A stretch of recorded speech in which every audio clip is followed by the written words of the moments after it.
Welcome to Shape of the City. I'm Jessie Coffey, your host. The weather is warming up and the swimming season is just around the corner.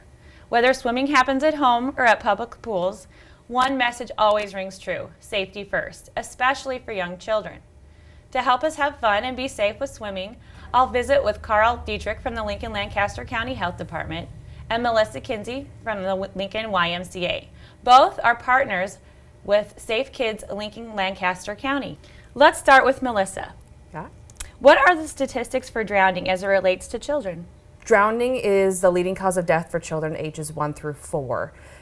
Death and drownings can happen in swimming pools, bathtubs, lakes, and even rivers. And so we want to make sure that we're here to make sure that kids are safe around water. So when it comes to kids and being safe around water, we know that it just takes a very little bit of water and a very little bit of time that a child could drown. So kind of explain maybe some situations or how we can be more cognizant of that tiny time window and the amount of water that really can cause a drowning.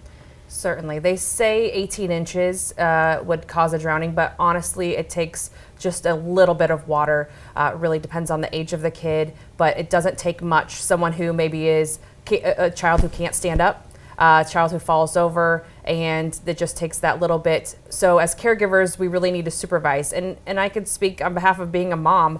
We were at a wedding this last fall, and he took off out of the wedding area, and there was a swimming pool at the hotel where the wedding was at. And he took off towards the swimming pool, and he was gone for literally seconds. And we got to him right before that he got to the swimming pool, but he was at the pool edge.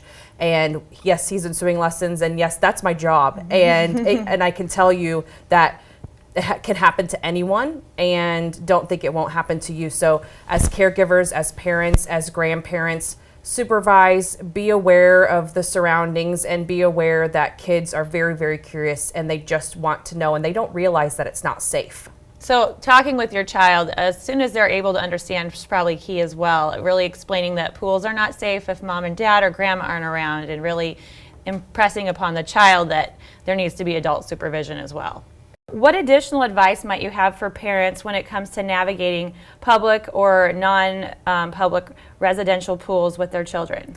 Great question. Supervision, supervision, supervision. I cannot stress that enough. We really need to make sure we put down those distractions, put down the phone, put down the book, and really watch our kids, and even better, play with them. If you would just get your swimming suit on. No one cares what you look like in a swimming suit. Put your swimming suit on and have fun with your kids. They want that just as much as you need to be watching them.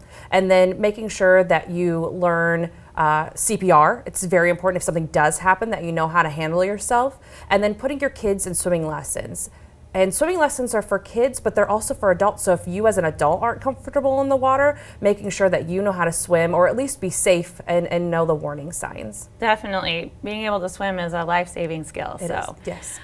What else can parents or caregivers do to keep kids safe around water? So like you mentioned, lakes or koi ponds, any other like safety kind of measures that parents can take to keep children safe? Great question. The other thing that they can do is if they are around water and they know they're going to, is use Coast Guard approved life jackets. Coast Guard approved life jackets are ones that have a label inside of them that say Coast Guard approved. It should not say swimming aid. A swimming aid tips the kids so that they put their face in the water, and a non-swimmer, that's not safe.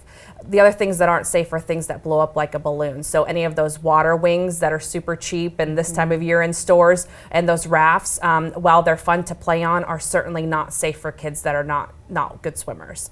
Great. Those are some great tips. Karl, when it comes to residential pools, what do parents or other pool owners need to know to keep their children safe? What parents in Lincoln, pool owners, and especially need to know is that we do have a residential fencing code for residential pools.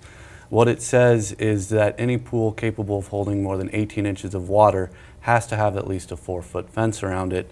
However, if you have an above ground swimming pool with rigid walls that are at least 4 feet in height, those are actually acting as that fence, and so you don't need a fence around it. Okay. And then any gates, doors, or any really access points to that swimming pool should always be self-closing and self-latching as well, so that when you open that door, it closes and locks right behind you. And then any sort of access ladders to those pools as well should either be made inaccessible or taken out when they're not in use. Yeah, the ladders, I'm sure, are the big key there to Yeah, eliminating use for small children. Yeah, we see a lot of pools, backyard pools, that have those 4-foot high walls, but the ladders are always kept in place, and that's just easy access points. So, in regard to this code, I mean, what types of pools does it pertain to? I know a lot of people buy those really little kiddie pools, and they just put them in the front yard or in their side yard. You know, it's just very accessible to anyone in the neighborhood. So, what does this extend to? Well, the fencing code extends to pools holding greater than 18 inches. However, a lot of those kiddie pools that you mentioned are only about 1 foot deep, but they can still be a potential drowning hazard and kind of a hazard to all the kids in the neighborhood. So with those ones, what we tell people to do is, when they're not in use, when you're done using them, dump them out, flip them over, put them in your garage, put them back somewhere where they're safe, where kids won't use them, flip them upside down, do whatever you can do so that they're basically not holding any more water there. And then if you have those kind of maybe a 2-foot inflatable pool, things like that, those are the kinds that are definitely going to need those fences around them. Now, are families able to purchase some sort of covers to keep children out of those above ground pools? There are covers that you can put on swimming pools. However, a cover isn't enough. That alone, we get a lot of people that say our cover is just enough, and they're not. Kids can break through those covers, so we still want those fences around the swimming pools as well. Yes, extra safety, definitely. Yep. Why is an ordinance like the fencing so important for pool owners, as well as the neighbors and family members that might be utilizing the pools? It's so important for pool owners and the neighborhood in general, because it's keeping children safe. Not only their own kids, but also the children in the neighborhood safe. Like I mentioned, those fences are there to act as a barrier. Kids don't always know not to go in somebody else's yard. They see a swimming pool, they know those are fun, let's go run in there, jump in there, something might happen. So those fences are there to create a barrier, to make it harder for those little kids to get in there.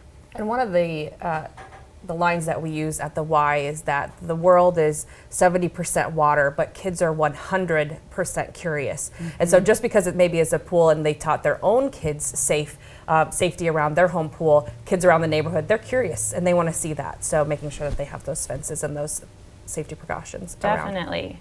What has been the biggest challenge to enforcing some of those neighborhood safety elements? I would say one of the biggest challenges that we face is actually getting pool owners to know the regulation that we have in place. It's not something that a lot of people even know about when they purchase their at-home swimming pools. And so what we do with Safe Kids Lincoln-Lancaster County is we actually send out packets in the spring for pool companies, any sort of store that sells pools that you can buy off the shelf, and we send them those packets, and they have the ordinance on them. They have stickers that they can actually put on there so that homeowners, when they're purchasing those pools, that they have that in place. The difficulty is actually we can't require those pool companies to put those stickers on there, so a lot of times people can buy those pools and not even know the regulations. The other kind of difficulty that we have with enforcing this code is when it comes to actually finding out about these pools. We're not going and inspecting these pools when they initially get put up. The only way we find out about them at the Lincoln Health Department is through people calling us and letting us know, or if we happen to be driving around and we see one out in the neighborhoods. And so we need people to call us and let us know, because every summer there's pools that are up the entire summer in maybe somebody's backyard, and they're not compliant, but we never hear about them. So if a neighbor has some concerns about maybe the safety of their next door neighbor, what department at the health department should they contact to kind of give them a heads up so maybe they can be informed of the code?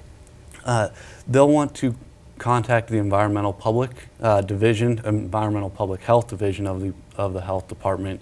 The number there is 402-441-8002, and then that will actually get them. They can ask me specific questions as well as just let me know. Everything's kept confidential, so we're not going to tell your neighbors on you of who called or anything like that. As well as they can also visit our health or our website. And on our website, it has the code on there, as well as a public service announcement that we created and put on YouTube last year. Great. Thank you for coming to the show and for the work that you're doing, the very important work you're doing to keep the community and the children in our community safe.